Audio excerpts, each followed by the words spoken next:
Yo, what's going on, homies? It's your boy Stumped back for the OPTC video, and in today's video, we're diving into the Pirate Alliance KIZUNA Clash vs Magellan with no new batch, no Shiryu, no Doll, no Vasco shit, and no friend captain of Shiryu as well. Now, ideally, you do want to bring a friend captain Shiryu, but I'll put out teams that utilize that tomorrow. In today's video, we're just focusing on getting it done, beating the 10-star with the characters you have at your disposal. Now, this is a regular 10-star, so ideally you want to try and save as many posters as possible. Gather your friends, gather your Pirate Alliance, and make sure you're using the Suicide Strat to build up your assists every 15 minutes. If you guys don't know what the Suicide Strat is, I will leave a link to my short on how to use this strategy in the comment section below, as well as in the description, as I mentioned. But if these teams help you out in any way, if you guys want to see anything else in terms of different team builds and stuff like that for this content, let me know in the comment section below. And while you're down there, belt the like button, hit the subscribe button, do all that good stuff. So let's dive into the first variation of Magellan, which is the quick variation. Now, I have tried my best to basically just remove all supports. I know a lot of people are always sort of saying, but Stump, I don't have the support, or it sucks because the supports are so key. I've done my best to sort of just not use supports unless they are very, very easy to acquire, like very, very easy to acquire. As for the team though, I've basically just gone balls to the wall with characters, man. Like, if I said someone on the banners somewhere along the line, then like I'm using the characters.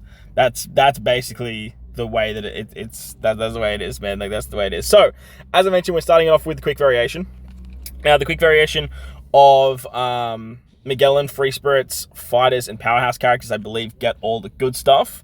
On battle 2, your friend captain gets stunned, your middle row character gets a captain swap, so the middle right becomes captain. You get 3 turns of defense up, and then there is a captain special bind on defeat. So whatever captain swapped into your captain slot, you're getting a special minded there. After level 30 on battle 3, which all these teams are designed for, as you can see, there's 2 different variations. One for when you're above 50% HP, and then one for when you're below 50% HP. So after level 30, Magellan is going to do a whole bunch of nasty stuff. He's got all the regular blowaway stuff. He's weak to Powerhouse. And then if you're above 50% HP, basically you get this added line of special use limit for 1 turn. So you could literally only use 1 special. So you have to bring either a character that can get around that with the limit break ability, or a character that can remove that. So whichever way you go with it, that's going to be the play. But as for the rest of the stuff, he removes type effects. He makes sight into 1 orbs have an attack down below 90%, and then he makes every other orb unfavorable. So strength, dex, quick, 10, recovery, they're all unfavorable. Top row gets blinded, bottom row gets blinded. Very, very annoying stuff. There's a lot of bind there. Basically all your slots get turned to recovery, and then remember you have recovery orbs as unfavorable. And then the top 2, the top row gets paralyzed for 2 turns. The enemy has immunity except for defense down, and then there's normal attacks only. So the team looks a little bit like this. This is what we're rocking. We're running Ace as our captain. We have the Verse Luffy in the middle right to swap into the captain. We have Arlong to get around the stun, and then we have Yamato to get around the special limit. So the idea here is to use Yamato first. Yamato is going to allow you to remove 1 debuff, and that's going to be the special limiter. Very, very powerful ability. She gives you damage reduction stuff. We have characters on the team that can activate her super EX as well. It works like an absolute dreamboat, which is really, really good. As for Ace, we're going to use double Ace here, and the idea is to use the Ace EX on turn 1. He's going to give 1 turn of cooldown to our crew, which is really, really nice. And then with like sockets and then our EX plus our ship, we should be looking at around 5 turns of cooldown. With a couple extras, we should be able to get Nami ready to go. Now, Nami's pretty much the key on this team. I don't think she gets boosted. She might actually. Does Strikers get boosted? No, Powerhouse, Fighters, and Free Spirits. She doesn't get boosted, unfortunately, but she's on such a low cooldown that I believe that we can get her cooldown. So like you move into stage 1, there's the interrupt, so that's 1 turn. You bypass turn 1, that's 2 turns. Interrupt on turn 2 is 1. Ending turn 2 is 1, and then moving into turn 3, you're already on 5 at this point. And then with sockets and shit, you should be able to easily get it done, especially with Ace helping you out with his EXs and stuff like that. So Nami is so important because if she has a sight orb, she actually removes 5 turns of special bind and then gives you a full body rainbow slots, which is absolutely perfect. Ideally, you definitely need to have this character level limit break. She's free to play. You can get her from the treasure map shop. Head over there to the treasure map shop. Otherwise, you could probably replace her with like Shirahoshi Mancherry. Shirahoshi Mancherry V2 could be a possible replacement for... Sorry, V1 is a possible replacement for Yamato. But then you're sort of running out of characters that you want for the Ace EX. As for Luffy, he's going to become your captain. The idea of Luffy becoming captain is we are running 4 free spirit characters on the team. Because we have 4 free spirit characters, we actually get this beautiful line in his captain ability that says removes 10 turns of bind. Works perfectly, becomes the captain, you don't have to worry about the bind at all. It's amazing. The special one gets removed by Nami. Yamato's removing the special bind, just giving you stuff like that. And then like I said, Arlong is actually giving you the what's it called? Arlong's actually removing the defense, or setting defense to 0, as well as removing the stun. Now, Arlong actually cuts your HP by 50%, but I am not sure if you'll be above 50% or not, depending on what happens on turn 2. You could probably use, with the Ace EX, like I said, from turn 1, you might be above that sort of threshold, but look, we'll have to wait and see when the content comes around. At the end of the day, it's just going to make a Yamato replaceable or not. That's literally the only difference. So, double Ace should work quite nicely. Obviously, Luffy's going to become captain, and then everyone's buffed anyway. The Ace EX turns Nami into a shooter as well, so you actually get full buff on this particular team as well. Moving on to the Int variation now. This one's pretty much going to get covered fairly nicely with Blackbeard. If you run Blackbeard Shiryu, like, it shouldn't be a problem. If you don't run Blackbeard Shiryu, it's going to be a bit tough. Strength Sign, Int get all the good stuff. On turn 2, all orbs get turned to poison slots. There's a lock slot mechanic, and then there is Resilience for 5 turns. After level 30 on battle 3, as all these teams are designed for, again, you have the shenanigans of above 50% or below 50%. Magellan has all the blowaway shenaniganry, but then basically the big difference between these two being above or below 50%, I believe, is the, what is it? That last part there, the territory. So if you're above 50%, which, look, most teams are going to be above 50% unless you're running like a Blackbeard comp, you're going to have to basically bring a territory remover or someone who can apply their own territory. As for the rest of the stuff, there's progressive poison, special blind, special reverse on everyone. Normal attacks only, full immunity except defense down, a 90% damage limiter. So you can only do 90% of the enemy's damage, which is annoying because it's normal attacks only. You can't really cheese that. And then there's 3 turns of an attack buff. So if you don't bring an attack boost into the final stage or bring something like Blackbeard, you are going to have to deal with a 1.1 times attack. So very annoying. After 1 turn as well, you're going to have to deal with a 99% HP cut, normal attacks only, and then 2 turns of nullified damage. This 99% HP cut is a problem because you will be poisoned. So just be mindful of that. After 1 turn, you are going to take 99% HP, and then the poison's going to kick in, and then it's going to kill you. So you basically need to remove this poison, which is super, super annoying. So the team I put together looks a little bit like this. The way this team works is we want to use the Momo super type on turn 1. I know, really weird. We're going to use it on turn 1 because that way we get a full board of Wano slots. And because Momo auto triggers on turn 1, he actually locks his own slot. So ideally, the 2 Momos are going to kill the first 2 turns. Should work pretty nicely. That way you extend the attack boost as well. You get from this auto proc special. With that, you should have a full board of Wano slots for turn 2, and you won't even have to worry about the poison slots. That's the goal. So just completely bypassing the poison slots on turn 2 with the Wano orbs should work nicely. You then get a full lock of these Wano orbs, and then Momo's already given you a end of turn damage, so you can bypass the resilience. Literally, just Momo as captain with access to his super type is going to take care of turn 2. He is then going to get special binded though. On top, the top row gets special binded. I don't give a fuck. Like, he's done his job. He's done more than his job. So he's all good. He's gonna get special binded. We have to deal with the special reverse.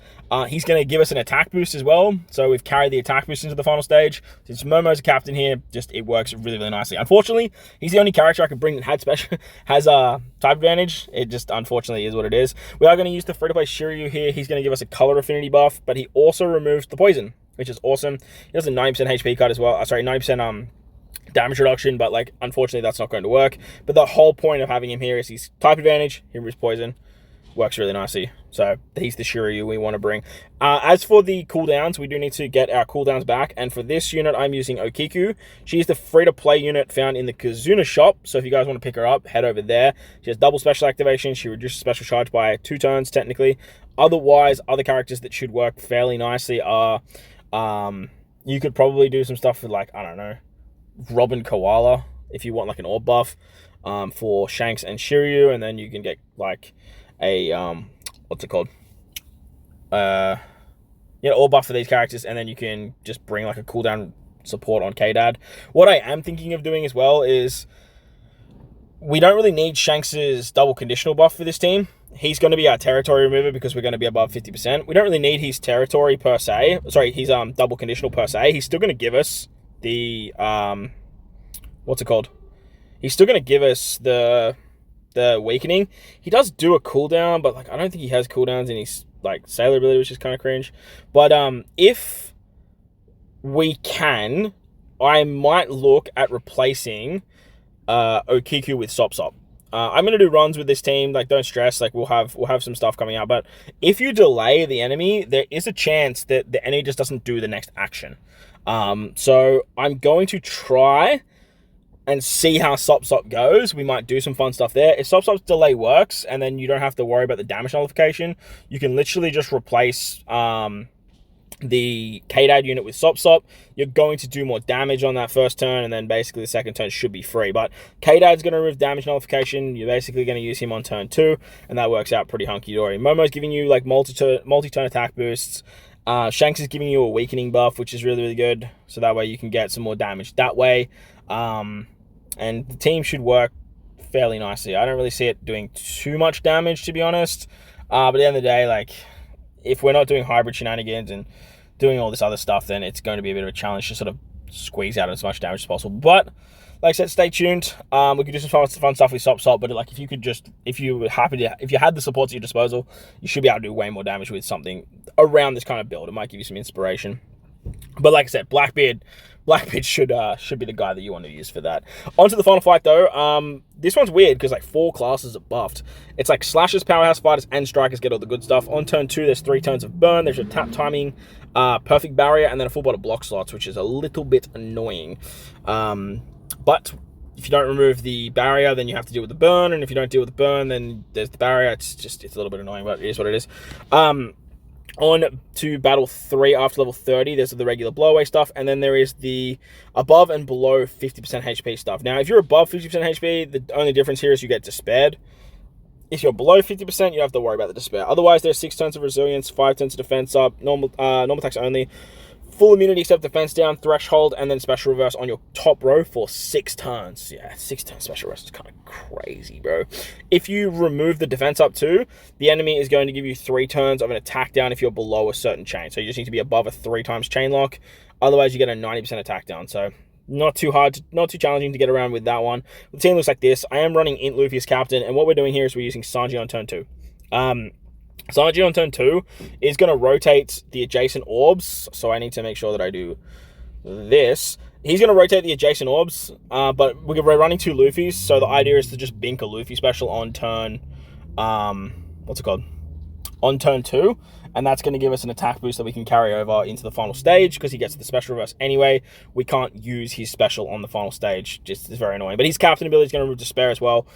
He's going to be our attack booster, and he gives us the orbs that we need on turn 2 as well.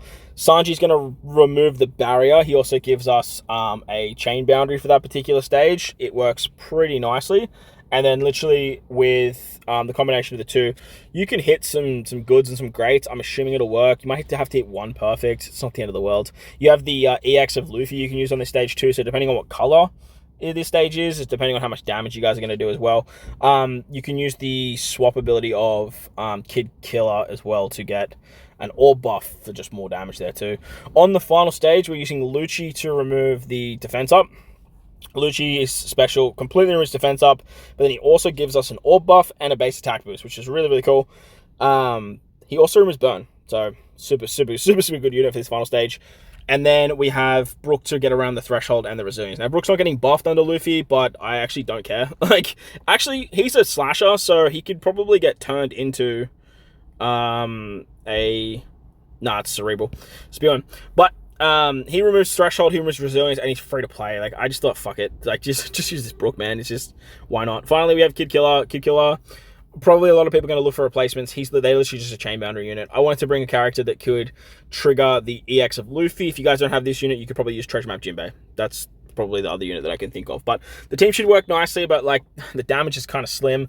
These teams, honestly, like I said, I threw them together pretty quickly, but they should get the job done at least up until level 30. Because at the end of the day, like this is not a big time celebration super boss KIZUNA. Most people will pretty much just be cracking maybe the 30 to 35 level, so you shouldn't need that much damage anyway, and these particular teams are really only going to help you out if you can't find Shiryu friend captains. Remember, if you can find Shiryu friend captains, maybe like a couple here and there, use them for your own, use the suicide strategy, so that way people can save you, build up their tokens, build up their gains as well, and that way you guys can all get the super evolution of Magellan. But hopefully this video helped you guys out. If it did, belt the like button, hit the subscribe button, do all that good stuff. Most importantly, if you guys are in this beautiful world, please remember to enjoy the rest of your day. As always, homies, thank you all for watching, and I'll catch you all in the next one. Lights!